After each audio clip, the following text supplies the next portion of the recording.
Hey, what is up guys? It's your boy Speed here, and today we're going to be looking at Ku's axe. But most importantly, I just want to say that this was an absolutely clinical performance. The Moonshard was also really cool. Nonetheless, let's get into the game. If you guys are looking for the best offlaner, axe is probably the best one.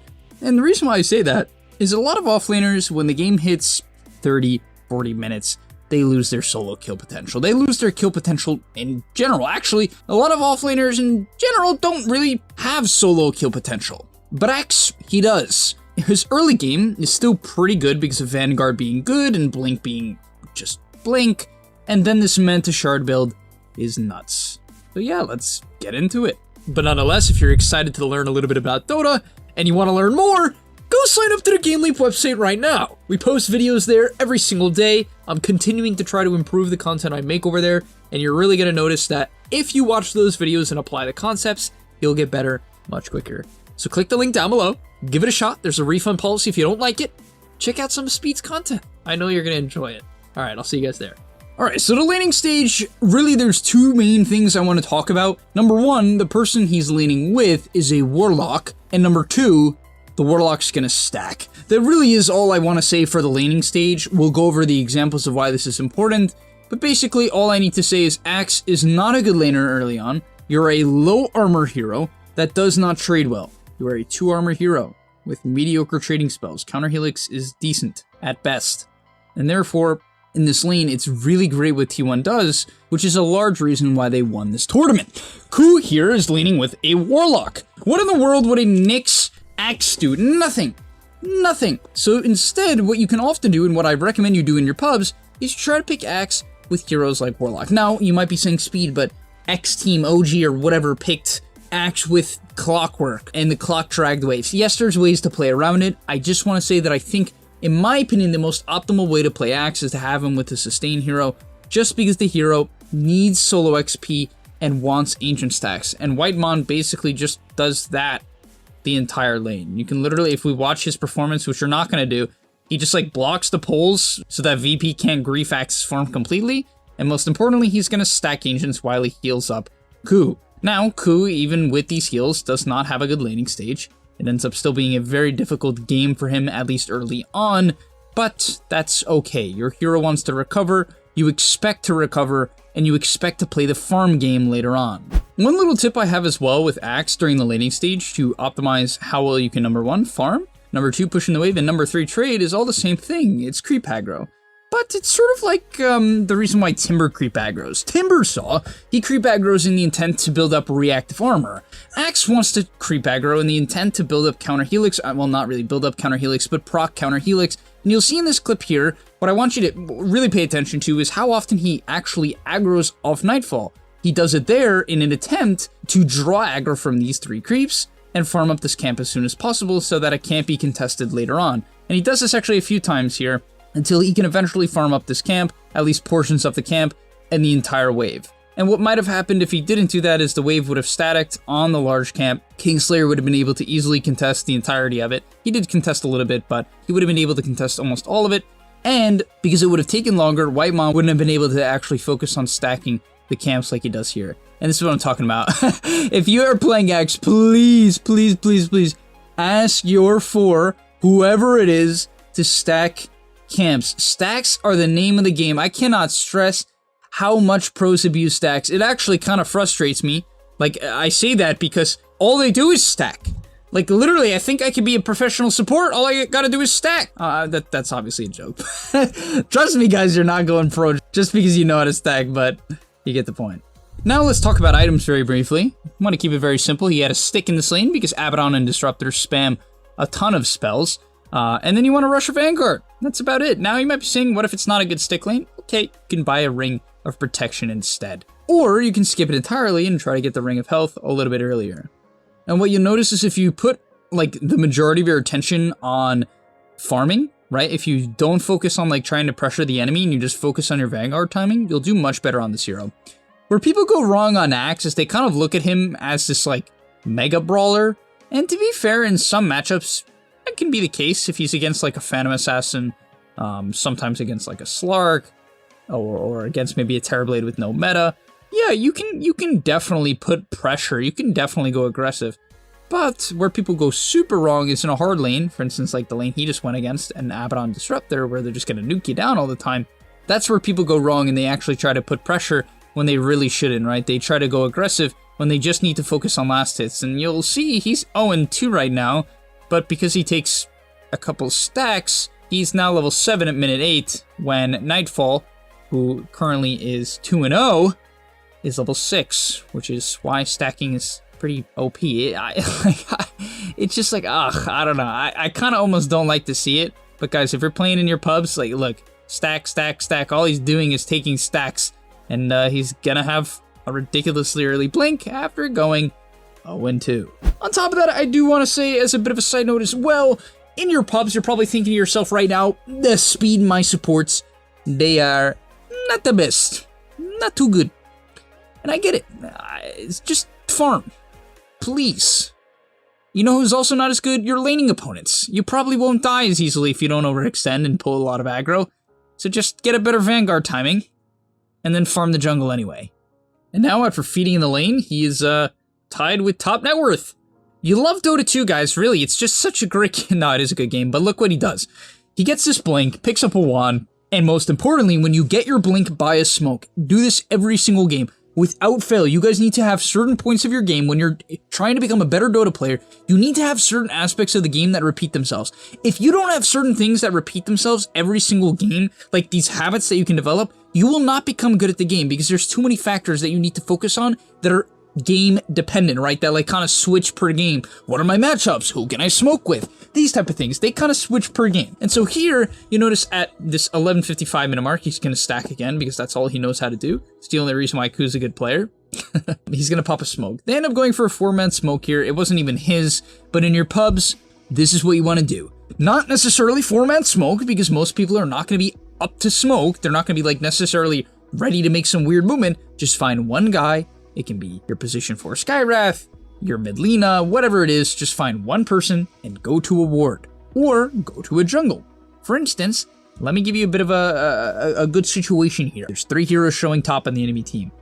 There's 1 showing mid, and the enemy safe laner is missing. Where should you smoke to? Well, you have 2 options.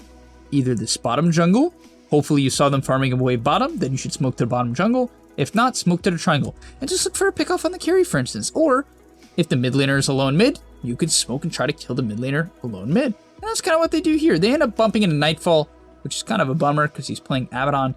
They do have the break, which is cool, but the problem is they don't have a silence, and so he can always just manually click his ult. So it wasn't really the best to jump. It did force some TPs, which is, you know, it's all right. But all in all, pop your smokes, get your blink, pop a smoke, and then after that, go back to farming. When you get your blink, it's the blink reveal. You guys know this, right? It's like, okay, it's a very standard Dota concept. When you get your blink, you try to hide it, and then you try to pop out of nowhere, get a kill, and then do what? This is the key. What most people do wrong is they continuously try to fight after they get their blink. And of course, if the enemy team is invading your jungle and making some psycho play like they are here in this game, the Enchantress is trying to grief the enemy team's farm, right? That's what Enchantress does. You can go for the kill, of course. If it's a freebie, go for it. But people try to teamfight, teamfight, teamfight. Actually, in the early game, it's not really that good. The hero gets kited quite easily. It does. It doesn't do that much damage unless you call someone in a creep wave. It's quite underwhelming. I'm not saying it does nothing. It's just not the best. And so push in the waves, push in the waves, push in the waves, and then jungle, jungle, jungle. I know this sounds like very basic advice, and I hope you don't take it that way, though. Like, I really want you guys to understand that if you actually apply what I'm saying here, and you don't just, like, hear it and say, yeah, speed, I know farm, and you understand the difference in what I'm saying, which is get your blink, smoke, get a pick, farm on your side of the map. You can cut waves as well if the waves are safe, which in most pubs, there's literally infinite farm on the map if you're actually good at looking for it. You push in the waves, and you wait for your next timing. Then, of course, if your team has, let's say, a Skywrath, you can smoke when Skywrath has his next ulti up, right? Like, you can still make plays, and you'll see Ku does make plays before he gets his Manta, right? Because the enemy team might force you to fight. In fact, most teams that are against this, like, Axe carry, even though this isn't Axe carry, this is Axe offlane, this Axe carry-esque build, or just Axe in general, they often force engagements because Axe can struggle early on, as I talked about. Now let's get into our first major fight of the game in this tournament. So White Man gets gone on. White Man. What even is this name? Whitemon? Is that like a reference to Pokemon? Shout out Pokemon. Hopefully they'll sponsor me one day. But nonetheless, fight breaks out. What should he do? You need to call someone you can actually like go on without feeding. He ends up calling up the Abaddon here. And it's very important to note what he does. Because typically if you call someone like Abaddon, it's a death sentence. You're just going to get counter-initiated on and kited and likely not be able to initiate again. But this is what you need to do if you are going to call an Abaddon-esque hero or a Centaur, right? You have to just run away. You have to just run away. Look, he calls him and just books it. The only reason why he's calling this Abaddon here is because he wants to keep the fight towards his team. He wants to bring them into his team so his team doesn't have to run in, right? Makes sense. I mean, he gets really lucky. I think he's map hacking because he called the Disruptor there. No, it's just luck. But at least he gets the Disruptor kill. After that, he's going to W the Disruptor, guarantee the kill, and look what he does next. Honestly, he walks in here. I think this is just a mistake. I think this is him kind of just panicking and saying, oh no, Carl's dying, I need to help. There's nothing he can actually do, right? He should just reset for the next blink timing. To be fair, his presence does actually sort of scare this Lina away. His call is still on cooldown, but honestly, I think I definitely would have kited out a little bit here. Maybe this is why Ku's just a winner, and I'm not. Maybe this is why he's really Hamamar, and I sort of am. I'm decent. But you get the point. He ran in here. This is kind of cool. His call was not up at the time, but he went in anyway and went for the call. And then my favorite play of this entire clip is what we're about to see here. This is awareness, like, beyond all other. I mean, he basically recognizes that even though Abaddon does have his ulti still, which we know, he still can dunk him through it. A lot of people would, number one, just forget this even as a thing. And number two, they would be too focused on who they call. It's a very natural thing to do. It's like, okay, if I call someone, I'm probably going to try to kill them. But in this case, he calls Lina, runs over to the Abaddon, secures that kill, and gets the Lina kill as well. All of a sudden, he's like more than halfway to Manta, and it's a beautifully played fight. Main things there, if you're going to call a tanky hero, kite out afterwards. Then, apparently, honestly, I probably would have kited out in that fight and waited for my next blink timing. But in that case, he just ran at the Lina. That actually scared the Lina away and saved his Viper to a large extent. So if you do have like a very high DPS squishy hero, you can run in for them. And I know that might sound like, oh, of course, but a lot of the time it is better off like reinitiating on Axe. I think in particular, if it's late game and they have like a lot more damage to kill you, it's particularly important. Does that make sense? Like, we'll actually see that in the late game, so I don't have to go too much into it right now. But believe it or not, after that fight, he's gonna farm. I know you guys are shocked, but he's gonna farm a little bit. Next clip. Now when you get Mantas, your gameplay and positioning is gonna change a little bit. You're gonna go from farming your own jungle, and to be fair, you know, even pre-Manta, you can farm the enemy side of the map. This game against VP, he just really couldn't. It was the Lifestealer's job to do that. Why? Why is it the Lifestealer's job to do that? Because Lifestealer can survive an X-Mark. He can survive a Glimpse. Axe can't. So the Axe is going to farm the safe jungle, and the Lifestealer is going to farm out on the map. That is why, I don't know if the panel talked about this. I actually didn't listen to this game live, but I think this Lifestealer pick is like beyond genius with this Axe. Because Lifestealer takes the farm, Axe can't. I talked about how Axe is kind of like susceptible to dying because he doesn't have like natural disengage. None of his spells just like help him get out. And so the Lifestealer pick actually enabled the Axe to take the safe farm this game, right? Quote unquote. And yeah, that's, I don't know, it's just so cool to me. Yeah, talking about the Manta, this is when you can really start pushing out onto the map because you have a Manta and you just want to start cutting waves. For anyone who doesn't know, the Mantas do proc counter helix. And when you have your shard, how the shard works is it gives you 35 attack speed, which is nutty in itself. 1400 gold for 35 attack speed, crazy. And it increases the proc chance of counter helix by 5%. And when you auto attack, you can proc counter helix. So basically you just proc a ton of counter helix. And your Mantas, not only do they spin when they get auto attacked, they spin when they auto attack. And you just like cut waves, and you flash farm almost faster than anyone else. It is crazy how fast you actually farm. Next up, let's get into the first main fight that actually turned the tides between T1 and VP this game. They just like YOLO up the high ground. This was like a crazy play in my opinion. It's based off of smoke. I think they're just strong. I mean, they just feel strong, but man, they just YOLO it up. Ku just goes in. He's got a Lifestealer inside of him for a little bit of context, and he just goes for the call onto GPK, and that's his best target. Now, GPK is a beast, so he does end up getting off the Yules, but unfortunately for GPK, There's a Viper for when he comes down. I believe there's also a Scotty on the lifestealer, so he can move, and it's already a good fight. Gets the dunk onto the Lina, has his BKB, and this is the typical item progression. After your Manta and Shard, you go BKB, just so you don't have to kite out after your call, right? Because at this point, you actually do a ton of damage just by right-clicking, because you're going to spin, and therefore the BKB allows you to do that, right? It allows you to stay in the fight, just like we see here. So he goes on to Nightfall. BKB does start running out here, so he does kite out, right? You can see he doesn't want his blink to get canceled. So with a little bit of patience on the back half of the BKB, he's able to kite out, reset the blink timer, and then finds a beautiful call. Oh! That's a fat nut. And then, yeah, they end up winning the fight. It's beautifully done. He does end up going down, but it's just super nice. And you can see, like, everything done there is just perfect. You know, relatively perfect. He goes in with the lifestealer, doesn't really care about getting gone on because he has 4k HP. Finds the Lina, which is the best target in this game possible, right? Highest DPS hero. That's very squishy. Then after the Lina kill, he moves on with his BKB, just kind of pressuring, zoning people out, right? In particular, him running in there doesn't allow like someone like Disruptor to get off a good ulti or get off, you know, even just a decent kinetic field or anything like that. And then when his BKB is running out, he kites out, finds another blink, pops the Manta off that 3-man call, and the fight is over. And really, the majority of the mid and late game of Axe, besides the team fights, is just sending Mantas out into lanes, trying to shove the waves and focus on your next timing. And this is where things get crazy. He buys a Shard. Most people buy AC because Axe has this like built-in armor issue. I mean, he has 15 armor right now. That's just not that great for the late game. But the Moon Shard is like nutty damage. I mean, to be fair, AC, how much attack speed is it? I think it's 60 total. I believe you get the 30 and then you also get the passive, right? So I believe it's 60 total, and then Moon Shard is more than double that. So, you know, it's far more damage to go, right? To go the Moon Shard. So I do like this build. It's much more solo kill oriented. That was a weird call. I guess he was trying to force out Nightfall's ulti, which actually ends up working, I believe. Yeah, that was a crazy play. And to end off the game, this is why Axe is nutty.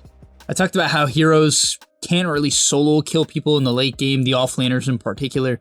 This build with the Moon Shard is definitely not the case. We'll see him call up the Lina here. You'll see the damage he actually does as he swaps in his Refresher Shard. But yeah, this is a Lina. And there goes Lina. And yeah, she's just completely dead. Absolutely solo killed, even with her team right next to her.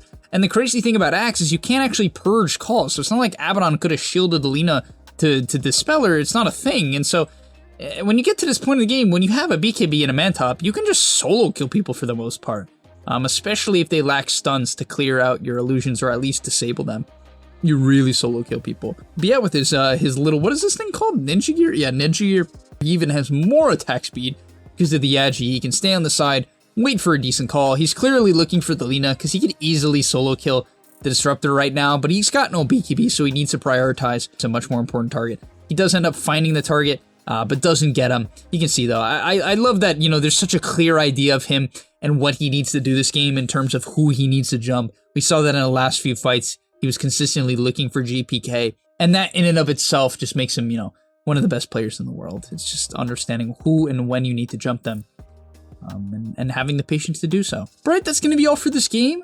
I want to say congratulations to T1 on the victory. It really is always a pleasure to watch players at this caliber, and yeah, I just love their playstyle. I love the fact that this Axe was basically the carry of this game. Not that the Lifestealer didn't have farm, because he had more farm than the Axe, which just blows my mind considering how many stacks Axe took. But yeah, that's going to be about all. The call comes out. He absolutely shreds the Abaddon. Literally, you'll be shocked how fast heroes die with this build. It is stupid. But thank you for watching. I'll see you in the next one, and I'm out.